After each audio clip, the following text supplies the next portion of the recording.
ಈಗಾಗಲೇ ಒಂದು 6 picking complete ಆಗಿದೆ. ಪಿಕ್ಕಿಂಗ್ ಸ್ಟಾರ್ಟ್ ಮಾಡಿ ಆಗಲೇ ಒಂದು 25 ಡೇಸ್ ಆಗಿದೆ. ಇನ್ನು ನಾವು ಜನವರಿ 15-20ವರೆಗೂ ಮೇಂಟೈನ್ ಮಾಡ್ಬೋದು ಆರಾಮಾಗಿ. 95 ದಿವಸ ಆಗಿದ್ರು ಕೂಡ ಕೆಲವರೆಲ್ಲ ಕೇಳ್ತಾರೆ ಇನ್ನು ಶಂಪಲ್ ಅಂತ.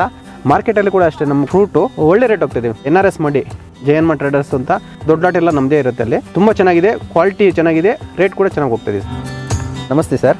ಇದು ಬಂದ್ಬಿಟ್ಟು ರೈನಿ ವೆರೈಟಿ ಆಗಿದ್ದು ಕೂಡ ನಾವು ಇದನ್ನ ಮೇಂಟೈನ್ ಮಾಡೋ ಇದರ ವೇನಲ್ಲಿರುತ್ತೆ.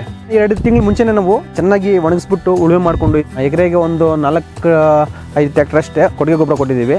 3 ಅಡಿ ಬೆಡ್ ಮಾಡಿದ್ದೀವಿ, 4 ಅಡಿ ಪೇಪರ್ ಹಾಕಿದ್ದೀವಿ. ಸಾಲಿಗೆ 5 ಅಡಿ ಇದೆ. ಮಿಡಲಲ್ಲಿ ಒಂದು 2 ಫೀಟಿಂದ 2.5 ಫೀಟು ಡಿಸ್ಟೆನ್ಸ್ ಇರುತ್ತೆ. ಮೊಳಕೆಯಿಂದ ಮೊಳಕೆಗೆ 4 ಫೀಟ್ ಇದೆ. ಜಿಗ್ಜಾಗಲ್ಲಿ ಈ ಮೊಳಕೆಯಿಂದ ಮತ್ತೆ ಆ ಮೊಳಕೆಗೆ 2.5-3 ಫೀಟ್ ಬರುತ್ತೆ. ಈ ಕಡೆಯಿಂದ ಈ ಕಡೆಗೆ 1.5 ಫೀಟ್ ಇದೆ. ಈ ಹೋಲ್ ನಾವು 2 ಅಡಿಗೆ ಮಾಡಿರೋದು.